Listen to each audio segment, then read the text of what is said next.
Pourquoi est-ce si difficile de reconnaître les signes quand nous sommes dans une relation toxique?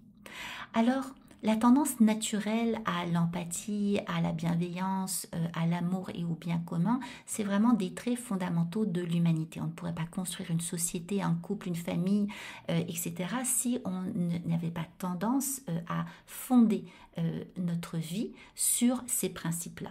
Et la difficulté à reconnaître les comportements toxiques, elle va être exacerbée par plusieurs facteurs, notamment par exemple des biais de confirmation. C'est-à-dire que si on remarque que notre conjoint ou qu'on remarque qu'un membre de notre famille ou qu'on remarque qu'un collègue a soudainement des traits de personnalité qui sont violents, menteurs, agressifs, etc., qui changent de visage du jour au lendemain, c'est-à-dire qu'il montre une belle image de lui-même et tout à coup il se transforme dès qu'il n'obtient pas ce qu'il veut.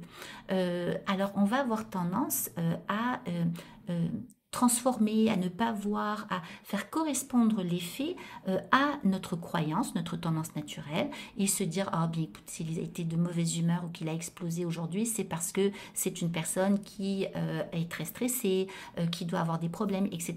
Donc on va avoir tendance à justifier, à excuser, à nier, hein, à se voiler la face à des comportements qui sont au fond inacceptables. Parce que ça vient trop nous perturber dans notre système de croyance, donc une croyance que on est naturellement porté vers l'empathie, la bienveillance, l'amour, etc. Il y a un autre aspect aussi qui est plus fort dans la relation, dans la famille, c'est l'engagement qu'on a investi. Plus on a investi de temps, d'émotions, de ressources dans une relation, plus il est difficile de s'en extirper, plus c'est douloureux, plus on a à perdre. Vous voyez, donc plus c'est difficile d'accepter. Cette fois-ci, on peut voir que la relation est toxique, mais ça peut être difficile de l'accepter et donc de se sortir de cette relation. Et on va avoir tendance à beaucoup se remettre en question et à se juger d'avoir été si longtemps dans une relation toxique. Et il va avoir vraiment une très grande atteinte au niveau de l'estime de soi.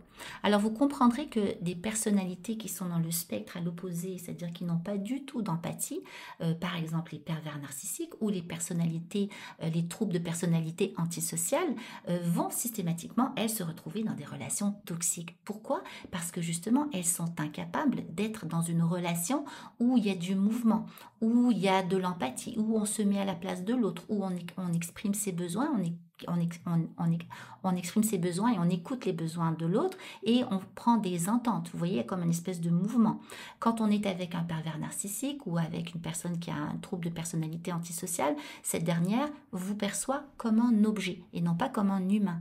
Donc, ce qui se passe, c'est que vous êtes à son service. Vous êtes là pour répondre à ses besoins. Dans le cas d'un pervers narcissique, le besoin qu'il a, lui, c'est d'avoir votre attention, d'avoir votre admiration, d'avoir votre énergie. Vous voyez, dans le cas, par exemple, d'une personne de trouble de personnalité antisociale, l'autre, la personne qui est en face de lui, est un objet qui doit répondre à ses besoins financiers, à ses besoins sexuels, à ses besoins, peu importe, matériels. Vous voyez, par exemple.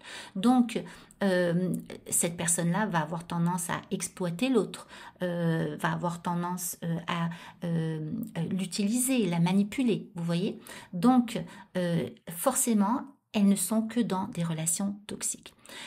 Et ce qui est important de retenir, c'est que quand on fait du développement personnel, c'est essentiel de se rappeler, tout le monde il n'est pas parfait, tout le monde n'est pas dans l'amour, tout le monde ne part pas de ce principe-là, parce que souvent on va dire oh, mais il n'y a pas de méchants, il n'y a que des souffrants.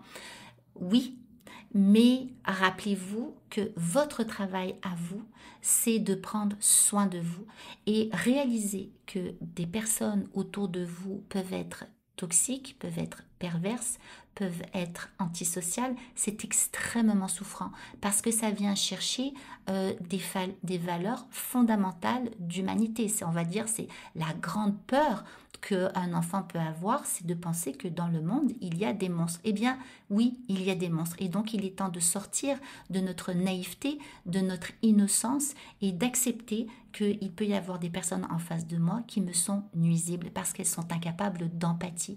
Elles sont incapables de reconnaître que je suis un humain.